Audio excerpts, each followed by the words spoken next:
Frank Paul here. We had another request for Turn the Other Cheek.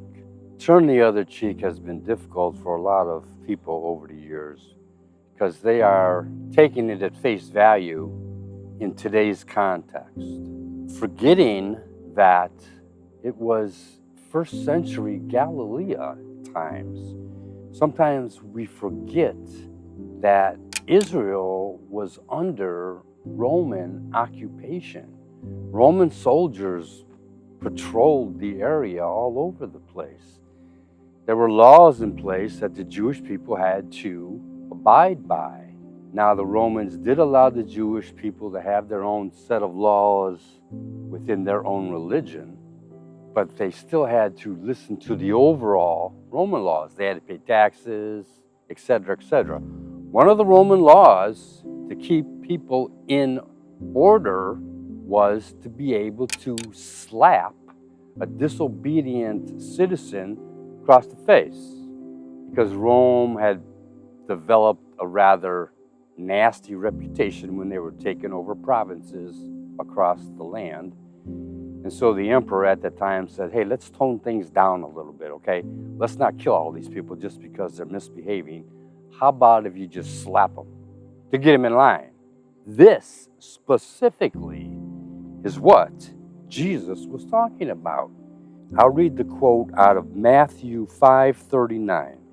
But I say unto you, that ye not resist evil, but whosoever shall smite thee on the right cheek, turn to him also the other. Common parlance, of course, is turn the other cheek.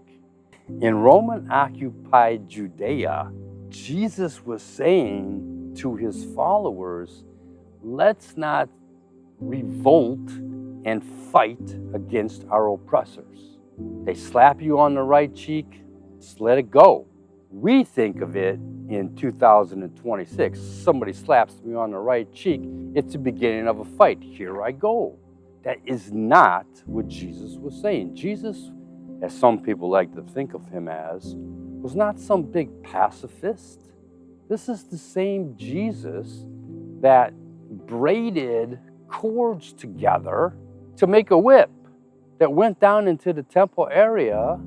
He's overturning tables, he's whipping his whip around, trying to get people in line. So don't get me wrong about, or don't get it wrong, that Jesus is saying you are not allowed to defend yourself or your family. He was specifically saying, against the Roman oppressors, let's just turn the other cheek and have non-violent resistance within the constraints of the Roman law. Another thing that was prevalent back in Jewish times, back then, was if you wanted to insult somebody, you'd give them a backhand across the face. I insult your family.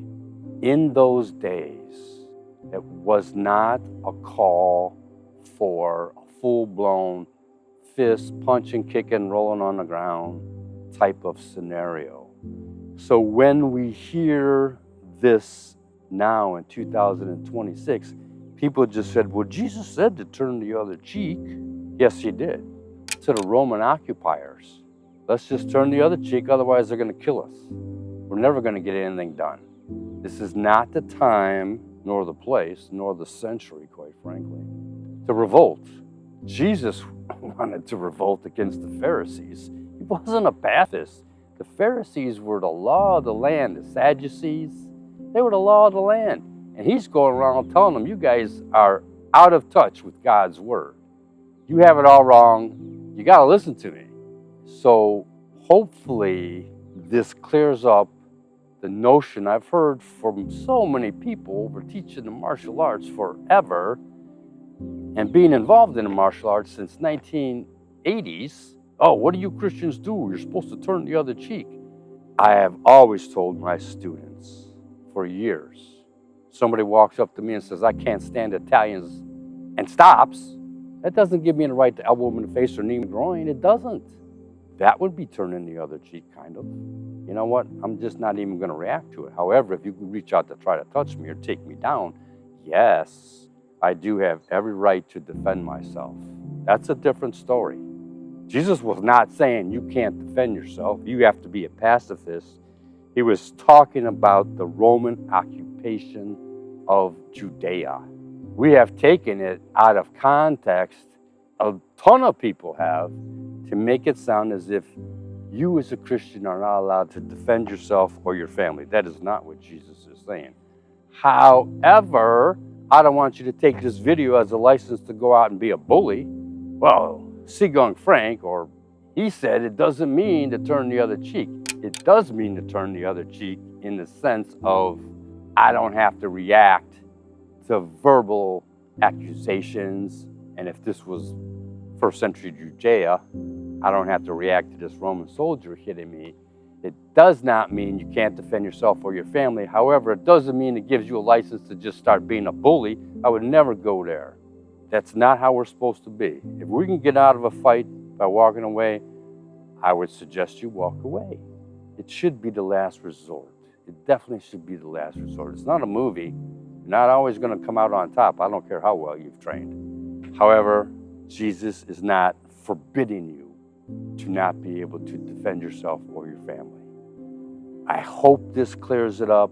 This came, turn the other cheek. This came as a question through the YouTube channels now that we have a YouTube station. Oh, and I was also told by the YouTube guys to kind of be an advertiser for my YouTube site. If you do think this video might be of help to someone else, share it with them, send it to them. Maybe it'll help them clear up a common misconception. Doesn't give you a license to be a bully, but you certainly don't have to lay down and die if you're being attacked, okay? Hopefully this clears up that issue. Thank you. That's it for now.